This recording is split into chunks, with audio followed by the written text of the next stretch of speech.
நிறைய நடிகர்களுக்கு எங்கெங்க பிரச்சனை இருக்கிறது குறித்துலாம் நீங்க பேசுறீங்க. நான் எந்த ஒரு உதவியும் போய் அந்த நடிகர்களுக்கு சேர்ந்ததான்னு கேட்டா ஒரு கேள்விக்குறி தான் சார். நடிகர் சங்கம் உதவி பண்ணுதா? நடிகர் சங்கம் இருக்கான்னு ஒரு கேள்விக்குறி தான் வருது. இல்லைங்க, நடிகர் சங்கம் செய்ய வேண்டிய கடமைகள்ல இது ஒன்று. ம். அவங்க பார்வைக்கு போன பிறகும் அவங்க செய்யாமல் இருந்தாங்கன்னா அது தவறு. ஒருவேளை போகாமல் நமக்கு தெரியலையேன்ட்டு அவங்க போயிட்டாங்கன்னா அதை நம்ம குறையா சொல்ல முடியாது. ஆனால் நடிகர்கள் பல பேர் வந்து தனித்தனியாக உதவி பண்ணுறாங்க. இப்போ அண்மையில் வந்து தனுஷ் குறித்து நம்ம ஒரு தகவல் வலைப்பேச்சில் சொன்னோம். ஒரு பிரபலமான ஒரு இயக்குனர் தனுஷை வச்சு படம் எடுத்தவர் ஒரு சிறுநீரக பாதிப்பு ஏற்பட்டு கிட்னி மாற்றும் பொழுது பெரிய அளவு செலவு. அப்போ தவிக்கும் பொழுது தனுஷ் தன்னுடைய டெபிட் கார்டை கொடுத்து ஹாஸ்பிட்டலில் என்ன பில்லோ கட்டுங்க அப்படின்னாரு. ஸோ அப்படி வந்து நடிகர்கள் பல பேர் அவங்கவுங்க சக்திக்கேற்ப யாரோ ஒருத்தருக்கு உதவி பண்ணிகிட்டே இருக்காங்க.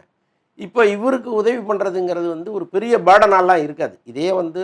இதே தனுஷ் கவனத்துக்கு இதை கொண்டு போயிருந்தீங்கன்னா நிச்சயமாக அவர் வந்து பதறி அடிச்சுட்டு அவரை கொண்டு ஹாஸ்பிட்டலில் சேருங்க, என்ன செலவோ நான் பண்ணுறேன்டுவார். ஸோ அது மாதிரி பல பேர் இருக்காங்க. இவர் சிம்புட்ட போனீங்கன்னா சிம்பு கட்டாயமாக பண்ணுவார். ஆனால் இதை இனிஷியேட் பண்ணுறது யார்? அதுதான் இங்கே பெரிய கேள்வியாக இருக்குது. அதற்கு தானே சங்கங்கள் இருக்குது. அந்தந்த பணிகளை செய்வதற்கான சங்கமாக தானே இதை நம்ம பார்க்குறோம்.